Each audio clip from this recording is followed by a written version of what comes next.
To be honest with you, I don't know. Mom says it's the oxys, but I you don't know, know. Donnie's been on drugs his whole life. Oh, he has? Yes. And So it was easy for him to just keep going with something. So it started off with, you know, smoking weed, then he did coke, then he did ecstasy, then he's done every I didn't drug. know any of that. He's, wow. Because that's Mom. Yeah. You know, and so that's why she wasn't in the state of awareness, because she didn't see his drug use through over the years. Right. This has been his whole life. Right. So it started out, what, in high school or something? Oh, or? before that, Really? probably like 12. No 12 years kidding. old. Believe that. That's the truth. I don't know that I believe that. Well, Mom, that's the truth. Ask your son. He will tell you.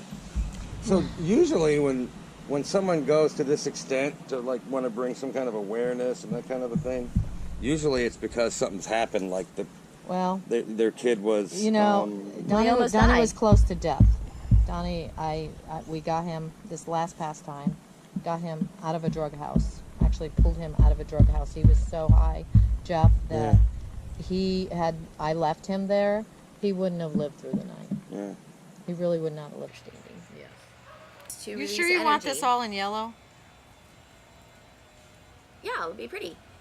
You said there was a house where there were people doing drugs, and you tried to get them out of there, and That is absolutely correct. You They said they told me wouldn't let you in. his truck was in the driveway, and we were made aware that he was there. Mhm. So I went over there, knocked on the door. The guy comes out and says that he was not there. He went over the fence and blah blah blah.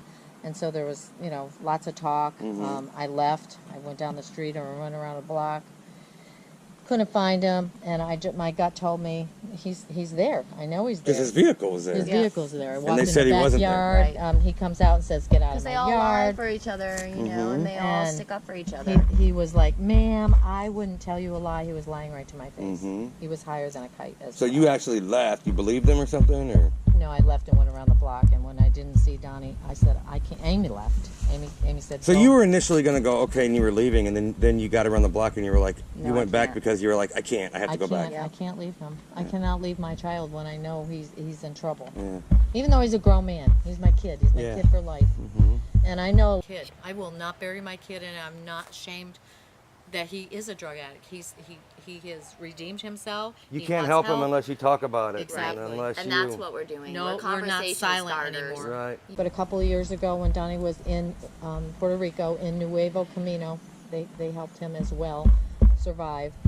So was he there? He was there in some type of For a. 3 years in their residential long-term program. So Long it was a story- facility to help get people off of drugs. He Yes. was in Puerto Rico for 3 years. Yes, he was. And he thrived and loved it and got his own apartment and graduated, and then the hurricane came. Did he And- learn to speak Spanish? Yes, he did. And he learned knew to speak nothing. He was Spanish. the only one in the whole house when he went How to good of Kissimmee. Spanish does he speak now? Very good. Yeah. Almost pretty much fluently. Yeah, pretty good. 3 years did that. Yeah, because he had no choice. I mean, Did he get to the point where he kicked the habit and he Yep. was ready to come home Yes. after 3 years? yeah. Yes. And then he relapsed when he got here? Well, because old habits die young, and old friends. that He are drug hooked up with addicts, old friends They and look for him. They girlfriends looked and for stuff. him. Yeah. So he got back mixed up with the wrong crowd again. Yes. The same crowd he was Yep. with before. And, Yep. 30, And that's what did him Jeff, in again. 30 Yep. of Donnie's friends have died 30. of drug overdose. 30? Yep, and I Yeah, was people don't want to admit it or and they get tell stuck anybody. and yeah. they get stuck in Well, it's these embarrassing cycles. sometimes. Right. And these cycles run generations deep. The roots are deep. You know, somebody in the family, some kind of trauma, something happened, you know, and they don't, and it goes from generation to generation. For example, you know, we were telling you about mom's side of the family. My brother was a drug addict.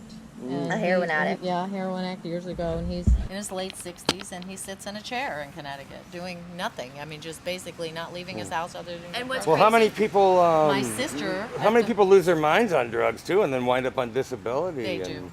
And and you know then- what? My heart, our heart, we are going to save our. I'm going to save my kid, and Amy's going to save her brother. It's the last thing we do. Yeah. But you know what? God gave me that gift of a child. Right. That is my job for the rest of my life to let my children know that they are very much loved.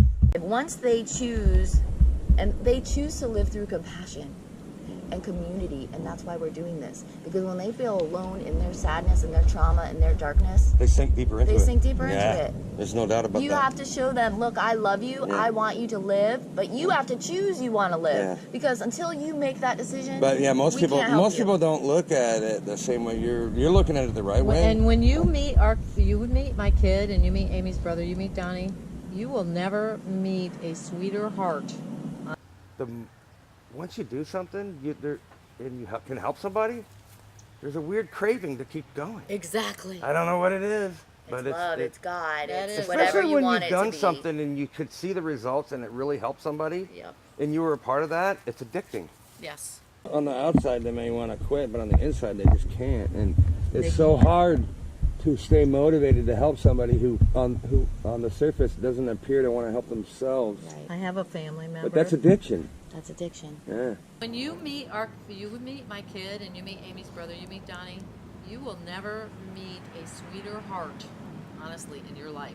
Because without communication, they'll never get the opportunity to admit it. And unless you admit it to yourself with anything in life, with any glitch, any addiction, any issues you have in your life, I don't care what it is, if you don't admit it to yourself and have the awareness and want it, you're never going to change it.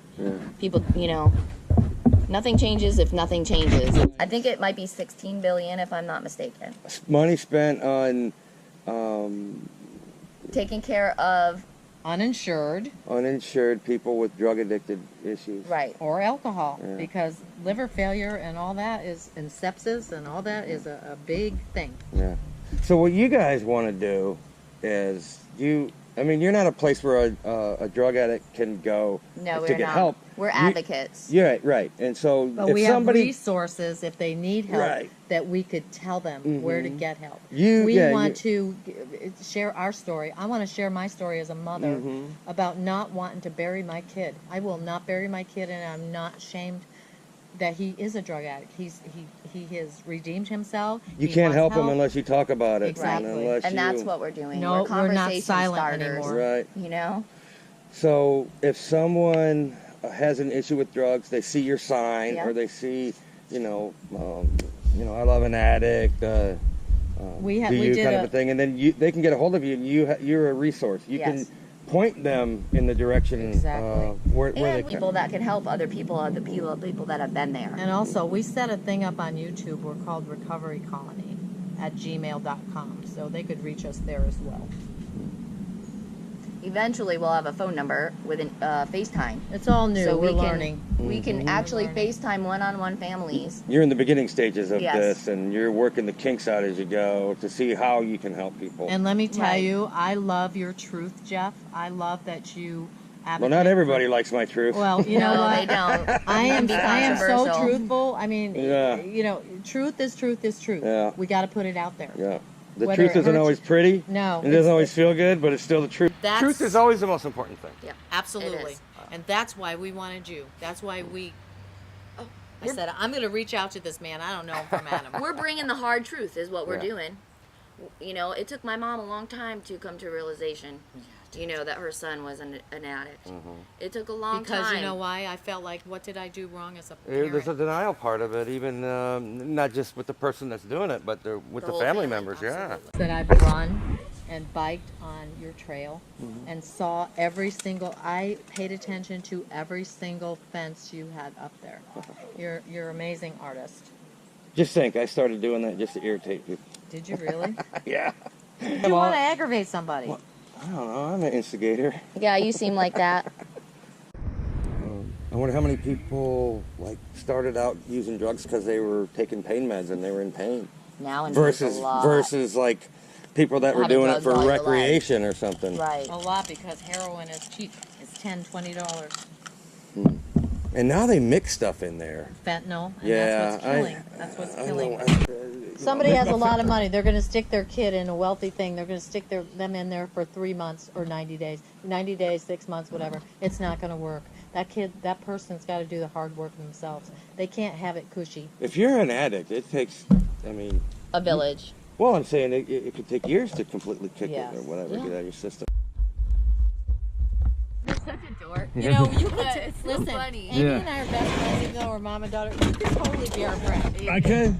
I'd fit right in with y'all. You're just right in like with us. us. The whole family. You know, right? Well, I mean, it starts over there at Somerville Kids Club. Yeah. I mean, well, This is off Markham Woods, right? Yeah. Around down. huh? All right, I'll screw it in right here.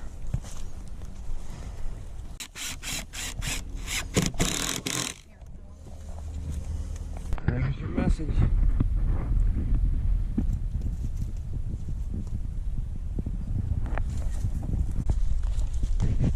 How you My doing? name's Judy. That's Amy, my daughter. We are with Jeff Sonkinson, the Close artist enough. of The Trail. Whatever. He's an awesome artist, and I just want to thank him for helping us bring awareness to the community. He did this, helped us with this beautiful sign, I Love an Addict, Do You? And as you can tell, it's all about bringing awareness to our community about drugs and addiction. You can reach us if you need help, somebody you love needs help. Please reach us at recoverycolony@gmail.com, and we will help you with the resources that we have. And thank you so much, Jeff. You're an awesome man. Thank you. My pleasure. Thank you. Thank you.